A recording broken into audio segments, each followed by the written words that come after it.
تو حضور بھی آپ ہی بتا دے کہ سچا ولی کون ہوتا ہے؟ تو حضرت شیخ ابو سعید رحمۃ اللہ علیہ فرمایا کہ اللہ کا نیک بندہ، اللہ کا سچا ولی وہ ہوتا ہے جو رہتا مخلوق کے اندر ہے مگر اس کا دل اللہ کے حبیب کے ساتھ جڑا ہوتا ہے، اور جو ان کے ساتھ لگ جاتا ہے، جو ان کے ساتھ جڑ جاتا ہے، وہ ان کا دل بھی اللہ نے جوڑ دیتے ہیں اور اللہ کے حبیب سے جوڑ دیتے ہیں اور ان کے حبیب کے آل پاک سے جوڑ دیتے ہیں۔ اور آپ اور میں خوش نصیب ہیں کیونکہ ہمیں نسبت اللہ نے پہلے ہی عطا فرما دی ہے کہ ہمیں پہلے ہی اپنے مرشد والا بنا دیا ہے۔ اب پتہ لگے گا کہ کون مرشد والا بیٹھا ہے۔ ذرا اپنے مبارک ہاتھوں کو بلند کریں جو آپ نے اپنے مبارک ہاتھ اپنے مرشد کریم کے ہاتھ میں ہاتھ دیے ہیں۔ مبارک ان ہاتھوں کو بلند کریں کیونکہ ان ہاتھوں کا ہی تو سارا معاملہ ہے، ان ہاتھوں نے ہی تو آپ کو لے کے جانا ہے، کہ ان ہاتھوں سے ہی ہونا ہے نا کہ آپ پتہ لگے گا کہ کون نسبتی بیٹھا ہے۔ بات ہے ہاتھ دینے کے اوپر۔ حضرت امام مالک کی بارگاہ میں حضرت امام مالک آپ کی بارگاہ کے اندر یہودی عالم آیا تھا، یہودی عالم آیا اور وہ کہتا ہے کہ امام مالک اپنے مذہب کی دعوت دیتا ہوں، آپ ہمارا مذہب قبول کر لیں، ہمارے مذہب میں آ جائیں۔ امام مالک چاروں طرف آپ کو تو جلال میں آ گئے، غصے کے اندر آگے آپ کا رنگ لال ہو گیا، سرخ ہو گیا، آپ جلال میں آ گئے کہ تو نے یہ سوچ بھی کیسے لیا کہ میں اپنا دین اسلام چھوڑ دوں گا، میں اپنے نبی محمد مصطفیٰ کو چھوڑ دوں گا، تیری جرت بھی کیسے ہوئی کہ یہ بات لیتے ہیں دعوت لے کر میرے پاس آیا۔ یہودی عالم نے کہا امام مالک ایسا کرتے ہیں مقابلہ کر لیتے ہیں کہ پتہ لگ جائے گا کہ کس کا دین سچا ہے، کس کا مذہب سچا ہے اور کس کا نبی سچا ہے۔ امام مالک فرمایا تم جیسے کہتے ہو ویسے کرنے کو تیار ہوں، اگر علم سے کہتے ہو علم سے میں مقابلہ کرنے کو تیار ہوں، عمل سے کہتے ہو تو عمل سے کرنے کے لیے تیار ہوں۔ اس یہودی عالم نے کہا کہ ہم علم سے نہیں کریں گے، عمل سے کریں گے۔ امام مالک نے کہا کہ تم جیسا کہو کہ میں ویسا کرنے کو تیار ہوں۔ اس شخص نے کہا،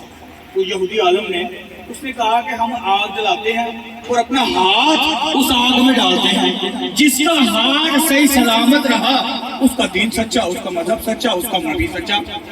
چنانچہ میدان سجایا گیا، آگ کو جاگ لگائی گئی، لکڑی سجائی گئی، پٹی لگائی گئی۔ جب آگ کے شعلے بھڑکنا شروع ہو گئے تو امام مالک اس یہودی عالم کا ہاتھ پکڑتے ہیں اور اس آگ میں ڈالتے ہیں، اور جب ہاتھ باہر نکالتے ہیں تو امام مالک کا بھی ہاتھ صحیح سلامت اور یہودی عالم کا بھی صحیح سلامت۔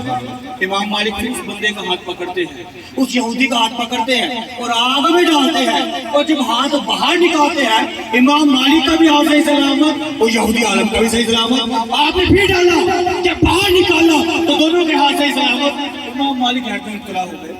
حیرانگی میں آ گئے اور رب کائنات سے رجوع کی، رب کائنات اللہ کی رجوع کی کہ باری تعالیٰ یہ کیا ماجرا ہے، وہ بھی ہاتھ ڈال رہا ہے، میں بھی ڈال رہا ہوں، اور ہاتھ اس کا بھی صحیح سلامت، میرا بھی صحیح سلامت، یہ کیا ماجرا ہے۔ اے امام مالک اس بندے کا، اس یہودی کا ہاتھ چل کیسے جائے جب اس کا ہاتھ تو نے پکڑا ہوا ہے؟ ذرا ایک مرتبہ اس یہودی کا ہاتھ تو چل کے دیکھو کیا۔ امام مالک نے اپنا ہاتھ پھر آگ میں ڈالا، نکالا تو صحیح سلامت، اور جب اس یہودی نے آگ میں ہاتھ ڈالا تو اس کا پورا بازو جل گیا اور وہ تو جا کر گرا۔ تو آپ پر میں خوش نصیب ہے کہ یہ جو ہاتھ ہم نے دیا ہے کسی عام کے ہاتھ میں نہیں دیا ہے، ہم نے ہاتھ بھی دیا ہے تو آل رسول کے ہاتھ میں ہاتھ دیا ہے، ہم نے ہاتھ بھی دیا ہے تو مولا علی کے آل کے ہاتھ میں دیا ہے، ہم نے ہاتھ بھی دیا ہے سیدہ کائنات کے لال کے ہاتھ میں ہاتھ دیا ہے، ہم نے ہاتھ بھی دیا ہے تو امام حسن حسین کی آل کے ہاتھ میں ہاتھ دیا ہے۔ اور اگر کوئی یہ کہے کہ آپ نے ہاتھ میں ہاتھ دیا ہے، ہمارا یقین ہے یہ ہاتھ میں ہاتھ دینا ہمیں دنیا کی آگیا دولت کی آگ میں چھوڑ نہیں سکتے۔ اور جس نے ہاتھ دیا وہی پڑھے گا، وہی کہے گا اور وہی سب حق ادا کرے گا کہ اپنے مرشد کریم کے ہاتھ میں ہاتھ دیا کہ ہاتھ میں ہاتھ دینا میرا کام تھا، اب یہ نسبت نبھانا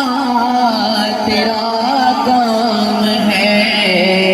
ہاتھ کو اٹھا کر مل کے کہنا ہے، ہاتھ میں ہاتھ دینا میرا کام تھا، اب یہ نسبت نبھانا تیرا کام ہے، تیرے قدموں میں آنا میرا کام تھا، میری بگڑی بنانا تیرا کام ہے، تیری چوکھٹ کہاں یہ جبیں تیرے جو دو کرم کی تو حد ہی نہیں، جن کو دنیا میں نہ کوئی اپنا کہے،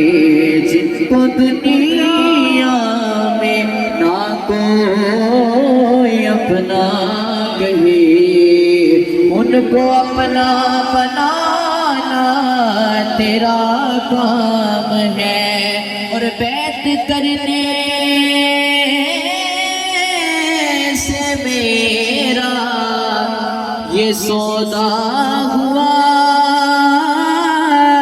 میں تھا اچھا برا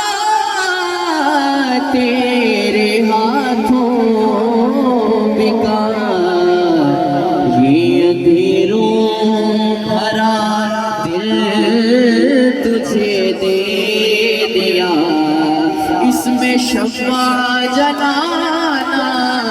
تیرا کام ہے، تیرے قدموں میں آنا میرا کام تھا، میری بگڑی بنانا تیرا اب وہ ذکر جس کے ذکر سے اگر وہ ذکر نہ کیا جائے تو ہمارا ذکر ہی مکمل نہیں ہوتا۔ ہم کھاتے ہیں کس کا کھاتے ہیں؟ یہ کائنات کھاتی ہے، کس کا کھاتی ہے؟ سیدہ کائنات کا کھاتی ہے، اور کل کائنات کھا رہی ہے، صدقہ کھا رہی ہے، خیرات کھا رہی ہے، سیدہ کائنات کا کھا رہی ہے، اور ہر ایک کی نجات بھی ہونی ہے تو سیدہ کائنات نے ہی کروانی ہے، اور ان کے ذکر کے بنا تو ہمارا کبھی ذکر ہی مکمل نہیں ہوتا۔ آپ ایک مرتبہ جو یہ بات ہے کہ یہ جو سیدہ کائنات کی خیرات کہ کل کائنات کھا رہی ہے کس کا؟ سیدہ کائنات کا، اور جو آخرت میں نجات بھی کروانی ہے ہم گناہ گاروں کی، وہ بھی سیدہ کائنات کی بدولت ہی ہونی ہے۔ ایک مرتبہ حضرت عثمان غنی رضی اللہ تعالیٰ عنہ، حضرت عثمان غنی نے ایک مرتبہ دعوت کا اہتمام کیا، کھانے کا انتظام کیا اپنے گھر کے اندر، اور سرور کائنات کی بارگاہ میں حاضر ہوئے اور عرض کیا کہ یا رسول اللہ صلی اللہ تعالیٰ علیہ وسلم آپ میرے گھر پر کھانے پر تشریف لے جائیں۔ آپ حضور رحمت اللہ عالمین ہیں، صادق سے محمد صلی اللہ علیہ رحمت اللہ عالمین، ہر ایک کی رحمت ہیں، حضور کبھی کسی کو مایوس انکار نہیں فرماتے، حضور نے قبول فرمایا، حضور حضرت عثمان غنی کے گھر تشریف لے جاتے ہیں، ساتھ میں آپ کے صحابہ بھی ہیں، تشریف لے جاتے ہیں کھانے کے اہتمام کے اوپر، مولا شیر خدا بھی ہے، عمر فاروق بھی ہے، حضرت ابوبکر صدیق بھی ہے، عثمان غنی بھی ہے، حضور بھی ہیں، حضور کے باقی صحابہ بھی ہیں، ساتھ تشریف لے جا رہے ہیں، حضور کے پیچھے بھی ہیں۔ جب حضور جا رہے تھے گلی کے اندر عثمان غنی کے گھر کی طرف، تو عثمان غنی حضور کے پیچھے آ جاتے ہیں، حضور کے پیچھے آ جاتے ہیں، حضور ایک قدم چلے تو ایک گنے، دو قدم گنے تو دو، تیسرا، حضور کے قدم مبارک گن رہے تھے۔ حضور نے جب یہ دیکھا، حضور نے ارشاد فرمایا کہ عثمان غنی یہ تم کیا کر رہے ہو؟ عثمان غنی نے کہا کہ حضور میں آپ کے قدم مبارک گن رہا ہوں۔ حضور نے فرمایا کہ تم ایسا کیوں کر رہے ہو؟ عثمان غنی نے کہا کہ حضور آپ نے اپنے گھر سے لے کر میرے گھر تک جتنے قدم اٹھائے ہیں، میں آپ کے ہر قدم کے بدلے میں آپ کی تعظیم کے اندر ایک ایک غلام کو آزاد کروا دوں گا۔ عثمان غنی نے ایسا ہی کیا، آپ کے ہر قدم کے بدلے میں ایک ایک غلام کو آزاد کروایا۔ مولا شیر خدا علی علیہ السلام نے جب یہ دیکھا، عثمان غنی کے اس عمل کو دیکھا، مولا شیر خدا بڑے خوش ہوئے، مولا علی علیہ السلام بڑے متاثر ہوئے کہ عثمان غنی نے آج بڑا ہی اعلیٰ کام کیا ہے، آپ کو یہ عمل عثمان غنی کا بہت ہی پسند آیا، بڑے ہی متاثر ہوئے۔ جب مولا شیر خدا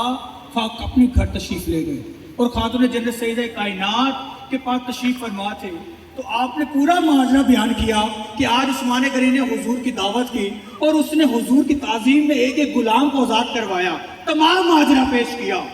جب سیدہ کائنات نے مولا شیر خدا کی دلچسپی کو دیکھا کہ آپ کو اتنا عمل پسند آیا، تو سیدہ کائنات نے فرمایا کہ آپ مولا ایسا کریں کہ حضور کی بارگاہ میں جائیں اور ہمارے گھر پہ آنے کی دعوت دے دیں، ہم سے جتنا ہوگا ہم اس سے بڑھ چڑھ کر آپ کی خدمت کریں گے۔ تو چنانچہ مولا شیر خدا حضور کی بارگاہ میں جاتے ہیں اور ارشاد فرماتے ہیں، عرض کرتے ہیں کہ یا رسول اللہ صلی اللہ تعالیٰ علیہ وسلم آپ ہمارے گھر کھانے کی دعوت پہ تشریف لائیں۔ چنانچہ حضور قبول فرماتے ہیں، حضور اپنی بیٹی فاطمہ الزہرا السلام علیہا آپ کے گھر تشریف لے جاتے ہیں مولا شیر خدا کے ساتھ، اور اپنے تمام ساتھیوں کو، صحابہ کو، تمام کو ساتھ لیتے ہیں اور سیدہ کائنات کے گھر تشریف لے جاتے ہیں۔ جب حضور سیدہ کائنات کے گھر تشریف فرما، سیدہ کائنات اپنے حجرے مبارک میں جاتی ہیں اور ان ہنڈیوں کو ہلاتی ہے اور رب کائنات کی طرف رجوع کرتی ہے اور ارشاد فرماتی ہے کہ یا باری تعالیٰ میں تیری بندی ہوں، میں تجھ سے مانگتی ہوں، یا باری تعالیٰ تو میری لاج رکھنے والا ہے، میں تجھ پر بھروسہ رکھتی ہوں، یا اللہ ان ہنڈیوں کو بھر دے۔ آپ نے یہ دعا کرنی تھی، اللہ تعالیٰ ان تمام ہنڈیوں کو لذیذ کھانوں سے بھر دیتا ہے۔ سیدہ کائنات ان کھانوں کو نکالتی ہیں اور حضور کو پیش کرتی ہیں، تمام صحابہ بھی سیر ہو کر کھاتے ہیں۔ جب وہ کھانا کھا رہے تھے، بات ہے لنگر کی، ان کے گھر کے لنگر کی، نقطہ نظر ہے کہ ان کے گھر کے لنگر کی۔ سیدہ کائنات نے جب کھانا کر دیا، تمام صحابہ کھا رہے تھے، تمام صحابہ، تمام ساتھی حضور کے کھا رہے تھے، وہ آپس میں گفتگو کر رہے تھے کہ آج سے پہلے ہم نے ایسا کھانا نہیں کھایا، آج سے پہلے ایسا لذیذ کھانا ہم نے نہیں کھایا، ہم نے اپنی پوری زندگی میں ایسا کھانا نہیں کھایا۔ جب وہ گفتگو کر رہے تھے، حضور کے کان مبارک میں ان کی گفتگو چلی گئی۔ حضور نے جب یہ سنا، حضور نے ارشاد فرمایا، اے صحابہ کیا تم جانتے ہو کہ یہ کھانا کہاں سے آیا ہے؟ صحابہ نے کہا کہ حضور آپ بہتر جانتے ہیں۔ حضور نے ارشاد فرمایا، صحابہ یہ کھانا اللہ تعالیٰ نے ہمارے لیے جنت سے بھیجا ہے۔ اب نقطہ نظر یہ ہے، کوئی عام بندہ کہتا ہے کہ ان کے سیدوں کے گھروں کے اندر کھانا پکتا ہے، سیدوں کے گھر کی چھوڑو، ارے جو ان کے ذکر کی مجلس میں کھانا پکتا ہے، سیدہ کائنات کے ذکر کی مجلس میں کھانا پکتا ہے، پکانے والا تو کوئی اور ہوتا ہے، ارے مگر حقیقت میں وہ کھانا تو اللہ نے جنت سے بھیجا ہوتا ہے۔ بات نقطہ نظر کی ہے۔ جب سب نے سیر ہو کر کھا لیا، سیدہ کائنات پھر اپنے حجرے مبارک میں جاتی ہیں اور رب کائنات سے ارشاد فرماتی ہیں کہ یا باری تعالیٰ میں تیری بندی ہوں، میں تجھ سے مانگتی ہوں، مجھے تجھ پر بھروسہ ہے، تو میری لاج رکھنے والا ہے، میں عثمان غنی کی طرح حضور کے ایک قدم کے بدلے میں ایک غلام آزاد نہیں کروا سکتی، مگر یا اللہ تو میرے بابا کے ہر ایک قدم کے بدلے کے اندر میری بابا کی گناہ گار امت کے ایک ایک بندے کی بخشش کر دے۔ آپ کی یہ دعا کرنی تھی، سیدہ کائنات کی یہ دعا کرنی تھی۔ بشارت آتی ہے،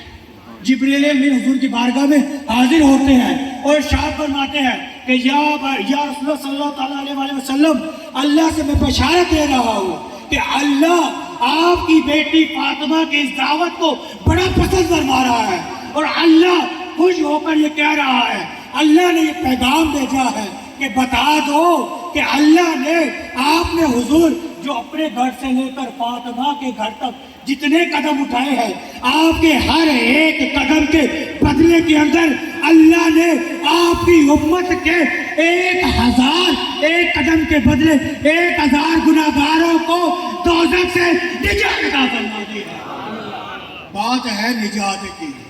کہ جو نجات ہونی ہے، دوزخ سے خلاصی ہونی ہے، وہ کس نے کروانی ہے؟ وہ سیدہ کائنات سلام اللہ نے کروانی ہے۔ تو کیا کو کہا کسی نے کہ آؤ در زہرا پر پھیلائے ہوئے دامن، اے نسل کریموں کی لجے پال کرانا ہے۔